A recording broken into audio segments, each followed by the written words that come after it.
You keep hearing the words partnership and team, and that's what we are. And we could not do this without our U.S. Attorney, Jeanine Pirro.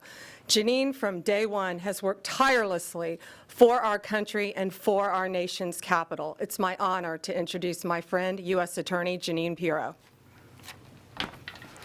Thank you very much, Attorney General. And you have been listening to a lot of thank yous and a lot of gratitude.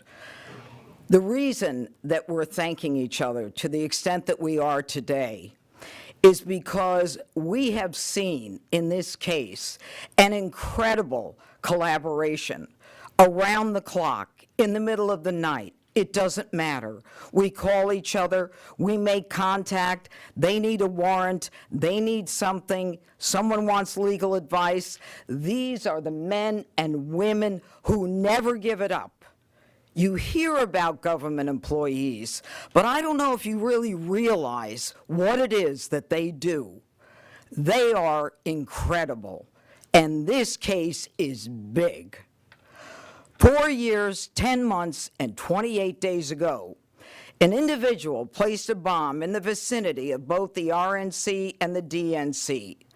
And for that amount of time, that individual evaded accountability.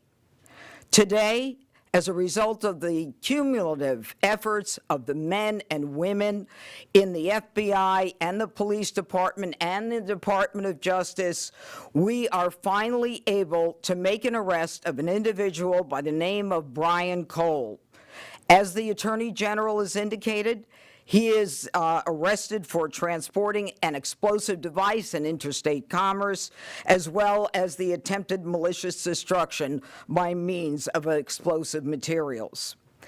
You know, folks, this case involved millions of pieces of data. And it is a huge win because it was like finding a needle in a haystack.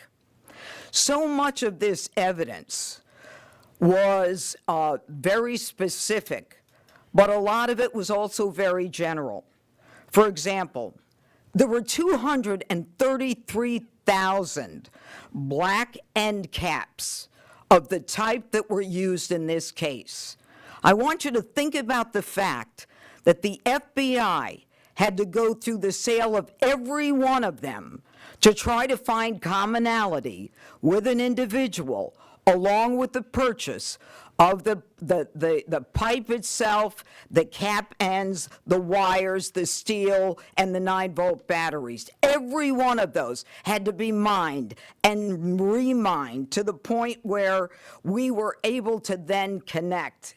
And make no mistake, it was this administration, it was this president who made the decision that we were going to use all of our efforts to get it done, and get it done they did.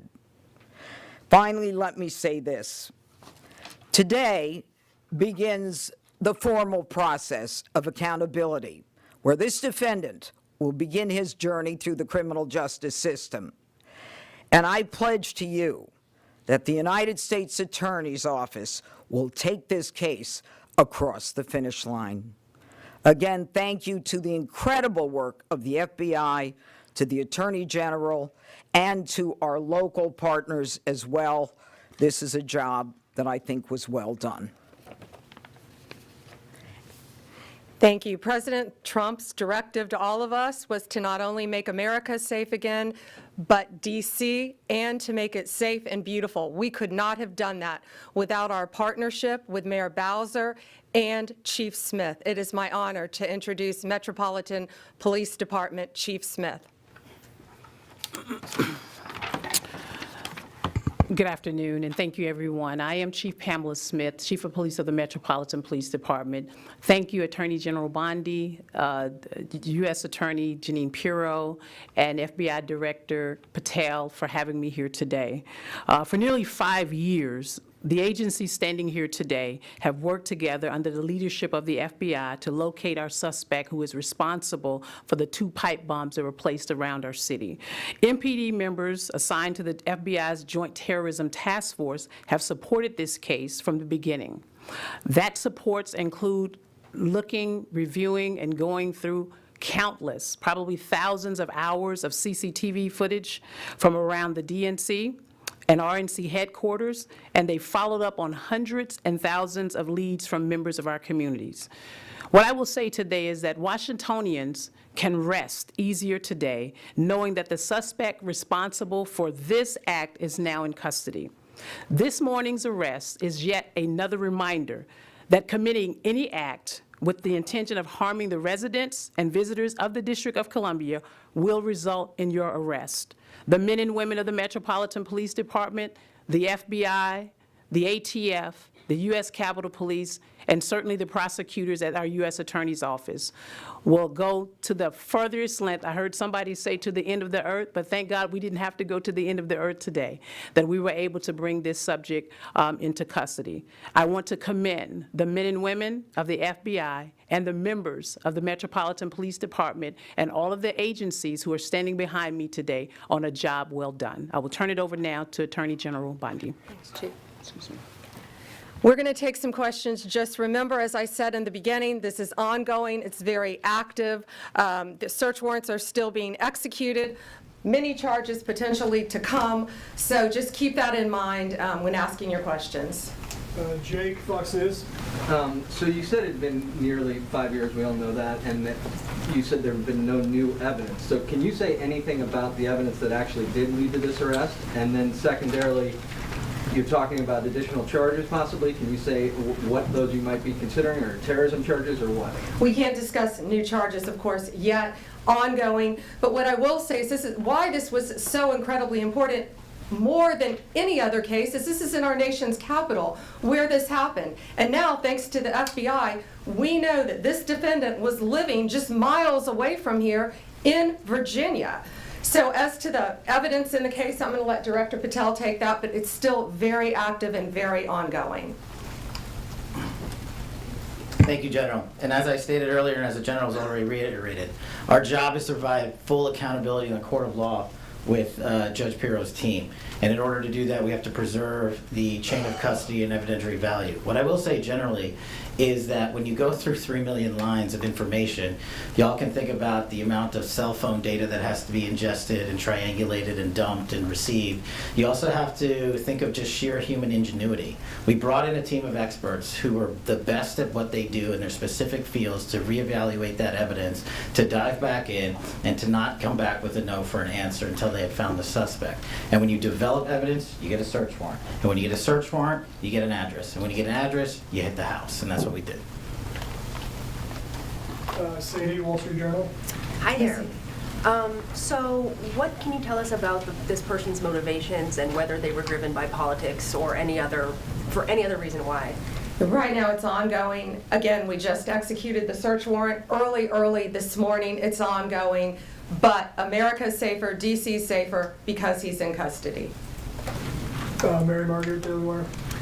Thank you so much. So, any theory on why Kamala Harris has never mentioned coming within 20 feet of being assassinated, and any news on why her Secret Service team took so long to find this bomb at the DNC? No, but what I will tell you is that evidence has been sitting there collecting dust. This wasn't a new tip. It wasn't some new evidence. It was the hard work of President Trump's administration, Deputy Director Bongino and Director Patel. I watched them from day one come in here and say, we are going to solve this crime. And they did, working hand in hand with U.S. Attorney Pirro and all of our great attorneys. Pierre, ABC. General Bondi, Director Patel, or Deputy Director Bongino, can you describe, was there a particular moment where the evidence is coming in and it's starting to look like progress is being made? What was the moment that you knew that you were on the road to solving the case? Dan, you want to take that? Yeah, sure. I was smiling at you because I certainly remember the moment. Karen remembers it too. He said, "Are you sitting down?" He called me on the phone. I said, "Oh boy, why? Is this bad news?" And he said, "I think we got him." What exactly that tip was, we're going to have to pass on that for right now while we're still, obviously, we're in the prologue of a long book. This is just the beginning. This is not the end of the investigation, as you all well know, having reported on these for a long time. There's interviews to be conducted. The search warrant processing scene is not even done.